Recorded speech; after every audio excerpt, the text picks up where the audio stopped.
Alright, I wanted to do something different and talk about something I love, which is manga. So I've decided I'll talk about chapters that come out each week. So this will mostly just be, it'll mostly just be me talking about my thoughts on the chapters and not really going through the chapter. So first is One Piece. When I first read the chapter, I didn't notice Don Krieg and Jin.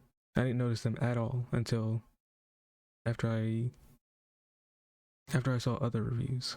The Kobe scene in the Navy hospital, it reminded me of when he first used hockey during the Paramount War, when he said, "It's hard to keep up with all these thoughts racing around my head." That, when I read that, that instantly reminded me of when he first used hockey.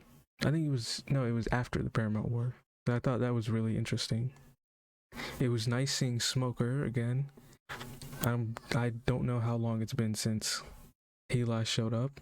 Seeing Noshiro go after the Sunny and seeing the sheer scale of him, because I didn't realize his size. It was insane compared to the Sunny. But then seeing Zoro be thrown by Jinbei and clash with him was also crazy.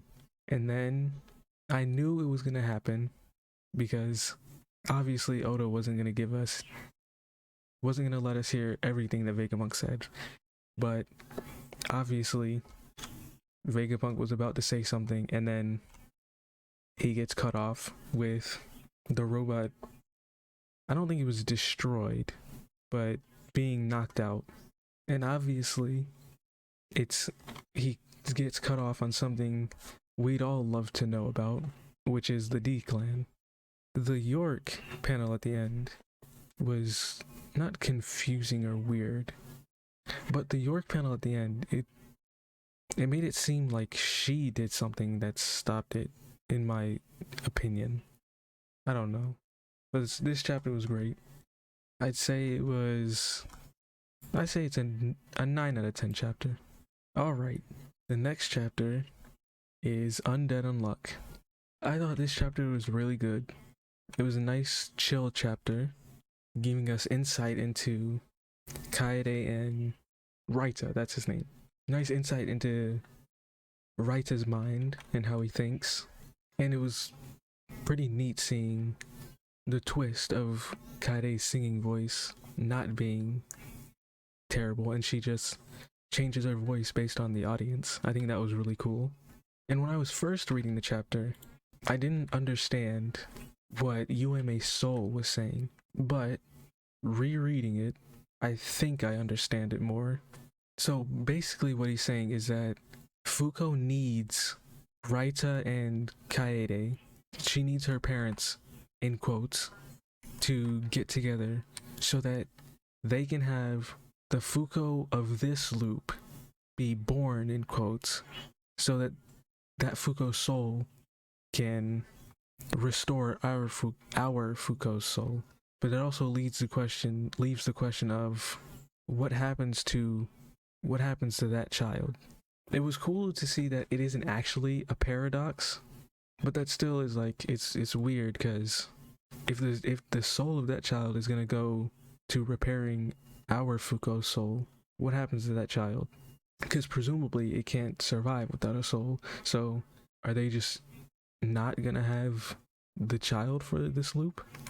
Because there can't be two Fukos running around, I assume. Maybe I'm just overthinking it all. Maybe it's simpler than I'm making it. It's also cool that Yume's soul's using Kurusu. I want to see how that plays out. But this chapter was really good. I'd say it was probably a 7 or an 8 out of 10. I'd say really good chapter. All right, next is Sakamoto Days, and this was a nice chill chapter. Not a lot happened, but everything that happened was pretty good. I thought it was weird that Shin's disguise just completely dissipated when his glasses came off. So I may need to go back to Nagamo's other disguises every time he's used that ability and see if the slightest change made them go back or what. But I thought it was weird that when just the glasses came off, that the whole disguise disappeared. And then after that, Torres just immediately appears behind him and Nagumo knees him in the face. Then we get to see Tanabata's ability, and it's really sick because he uses the guitar in his chord to send sound waves through things to attack, and I thought that was really cool. I think Tanabata's attack style is really cool. And then we see more of Shin's new ability, which is like Inumaki's ability, but better, because to our knowledge, he doesn't have any drawbacks, and he just imagines it. Or not imagines it, but like, he says the command in their head, and then they do it. So right now, we don't know if there is a drawback to it. Nagumo mentions that there could be a drawback. Nagumo mentions a drawback, so I'm thinking sometime down the road, we may get a drawback for it. I also thought it was weird that when Osuragi and Kamehate got stopped, I thought it was weird that Sakamoto, Nagumo, and Shin were able to just escape, while Torres, Shishiba, and I think it's Oki, I should know his name, I think it's Oki, but all of them are just, I guess, standing there and let them escape. Because Torres does say, should we go after them? And Oki says, no, it's okay. And I took that as them not wanting them to leave, but also it's like, it's fine that they left. And then we get a panel of Shishiba. It makes it seem like he didn't want to fight them, which makes sense because he didn't attack them at all. It was only Torres, Tanabata, Osuragi, and Kamehate. But even Kamehate, I think I might be wrong actually. I thought at some point he like hesitated or something. No, I was wrong. But yeah, Shishiba looks like he didn't want to fight them because he doesn't do anything. And then I thought it was weird that Torres gets kneed in the face and then doesn't do anything the rest of the chapter. I really wanted to see what he could do. I have no idea what his fighting style could be, but I'm super excited to see what it is. And then we get Sakamoto questioning whether he should be with his family because of him being hunted down by the Order and the JAA. So I can't wait to see how all this plays out. I think it was a pretty good chapter. I'd say it was another 7 to 8 out of 10. Alright, next is Kagurabachi. And the first thing we find out is the door that Tenri and the others were protecting didn't lead anywhere, and that Tenri sacrificed his life for basically nothing in a way. And oh, I forgot his name, the dad's name, Kyora. We see that he was willing to sacrifice his son just so that Chihiro and his group could reveal their abilities. And I thought that would be a turning point for the one guy to turn on him, but instead he doubles down.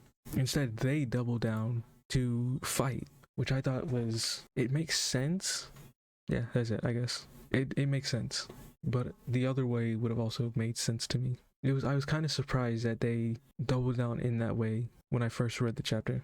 And then we get Hakuri going against his father, and then we see Hakari connect to his father's storehouse, which I'm not a big fan of the decision for it to be this quick. I wish we would have gotten at least one chapter of him trying to connect it, but he's connected, and we see Chihiro go into the storehouse. I'm not sure if we knew this before, but we're shown that Kyora, that's what it is. We see Kyora can manipulate the inside of the storehouse, which is really cool. And then, by sacrificing the rest of Cloud Gouger, Chihiro unleashes an enormous Mei attack, which was really cool. but Cloud Gouger is gone, and finally Chihiro has N10 back. And I'd say this chapter was great as well. The only part I wasn't a huge fan of was how quickly Hakuri connected to his father's storehouse. But aside from that, really great chapter. I'd say it was an 8 or a 9 out of 10. And then next is Reject Ranger.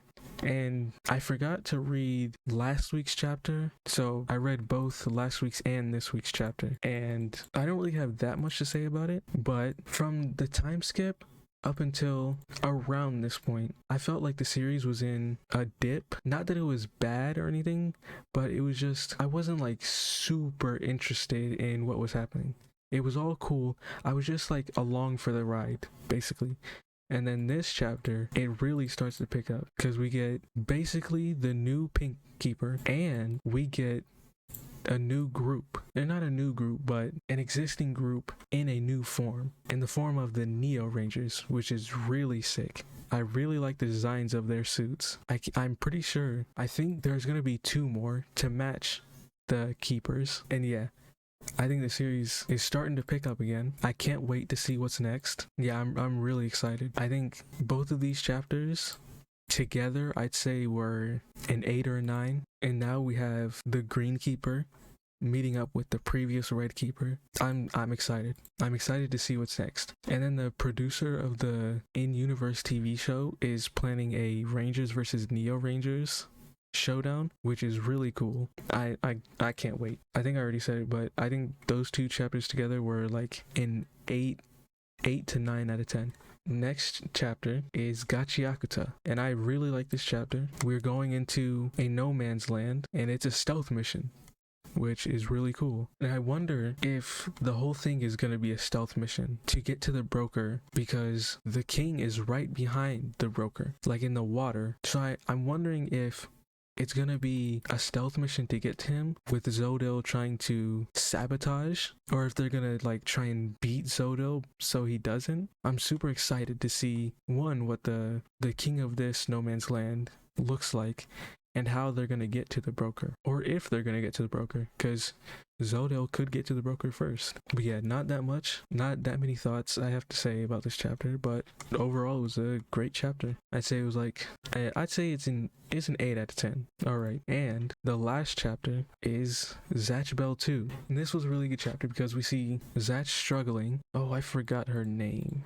But we see Zatch struggling against the butterfly girl, and they can't really do anything until Mr. Riddles brings in another book and a former owner of a spell book. And I didn't know who this was when I first saw him. So with the way the sarcophagus looked, I expected it to be the dude in the chair from the Millennium's Demon art.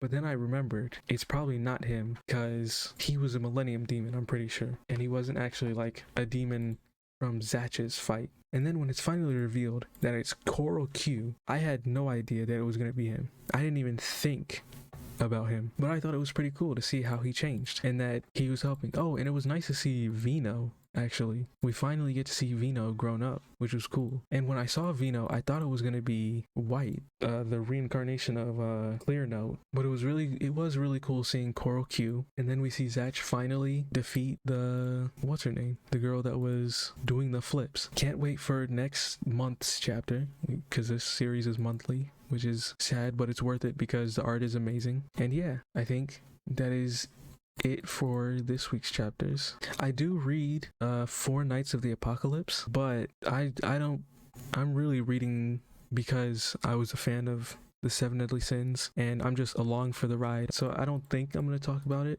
at all. But yeah, with that being said, if you made it this far, thank you for watching. If you enjoyed, please leave a like and subscribe. And yeah, thank you for watching. Have a great day and goodbye.